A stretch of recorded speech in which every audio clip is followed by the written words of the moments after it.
きな町はありますか？僕の好きな町は兵庫県の竹野町。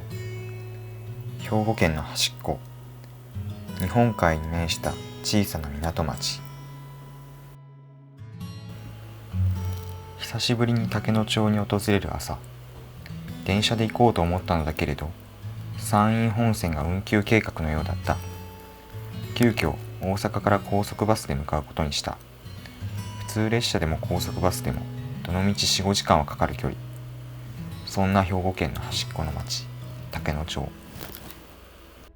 まず高速バスで城崎温泉まで向かう。片道3,000円ちょっと。そして城崎温泉から電車で1駅200円。電車は1時間に1本。時間に要注意。温泉に入ってから向かうのも良いだろう。竹野町、夏は海水浴、冬はカニが有名。だけれどオフシーズンの春と秋はのほほんとするのが気持ちよい。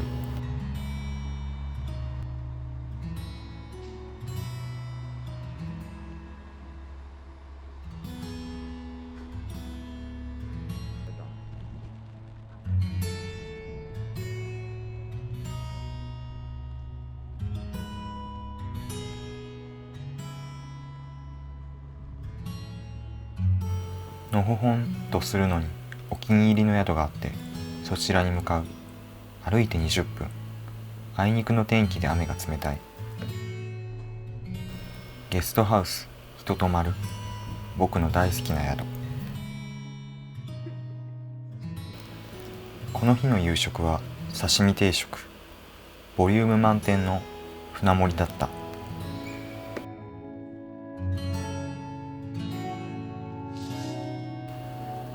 次の日、天気は快晴。お散歩日和。竹野町を散策してみた。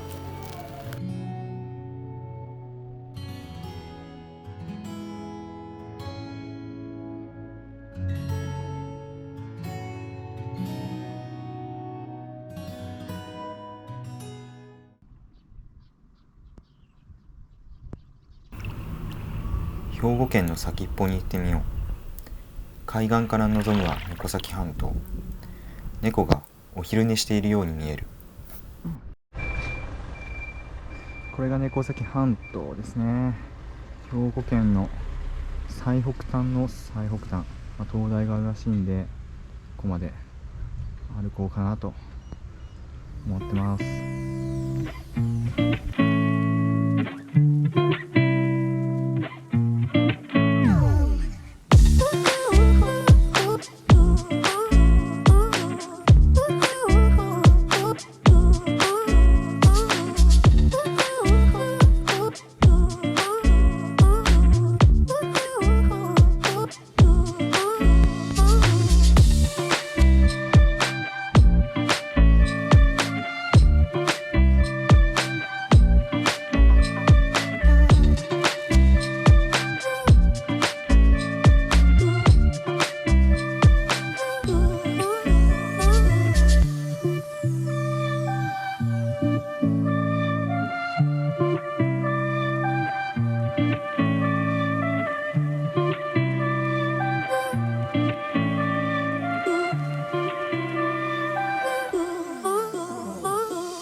猫崎半島めちゃくちゃ厳しいね。これネットには30分って書いてあったけど、全然30分の徒歩距離じゃないという謎の険しさ。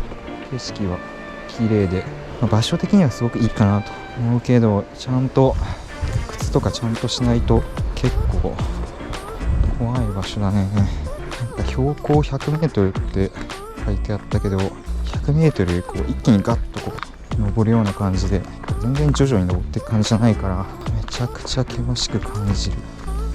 ただ登っててこうしんどいとかで言うと、富士山とか、標高が高いってのもあるし、神奈川県の大山の方が結構険しさというか、登ってて常にしんどいみたいな感じを受けるかな。ただめちゃくちゃ天気がいいから、半島の先っちょからの景色がすごく良かった。猫崎半島いいね。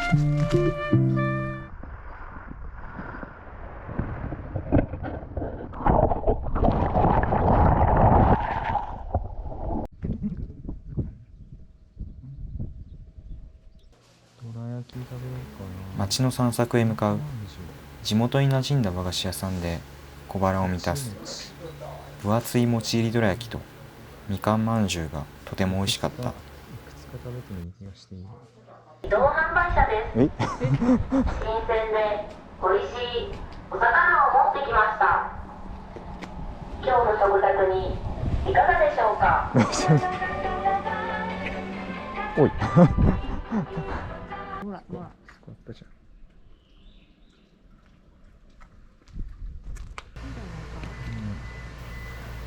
夜ご飯は魚が食べたい。なので近くのスーパーを覗いてみた。せっかくゲストハウスにキッチンがあるんだから、港町のスーパーでしか見かけないような珍しい魚を調理したい。これも旅行の醍醐味だと思う。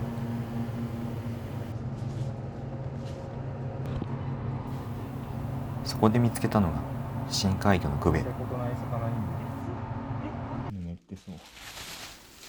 正式名称はノロゲンゲという。スーパーで買ったキスミンチとインスタント麺、グベの唐揚げを今夜の夕食にしよう。グベは体全体がゼラチン質な体でヌルヌルしている。鱗があるのかよくわからないけれど、一応包丁でぬめりを落としておく。その後水でさっと洗っておく。とてもさばきづらくて三枚おろしは厳しそう。骨が柔らかかったのでそのままぶつ切りにした。大体の魚を唐揚げにしてしまえば美味しいはず。水分が多いのか油で揚げるとき油が飛び散るので要注意。味は淡白な白身だけど旨味がぎゅっと詰まっていた。ゼラチン質の部分は好みが分かれそう。料理方法によってはさらに美味しくなる予感がする。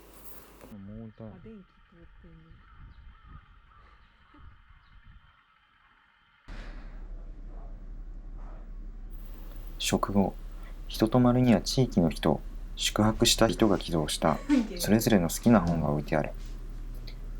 普段読まない本との一期一会が楽しい。本を読んだり、アーケードゲームのテトリスで遊んだりして夜が更けていった。いや、多分夏行ってるとかなんかあれか。甘えてる。竹の海岸、朝焼け、帰路に着く日。ゲストハウスに寄贈した谷川俊太郎の詩集は誰かに届くだろうか。そんなことを考えながら海岸を歩いた。兵庫の端っこ竹野、ゆったりと時間が流れる港町。表面を炭化させた焼きすぎ板の街並み、ノスタルジー。後ろ髪を引かれる思いで帰路に着く。また来よう。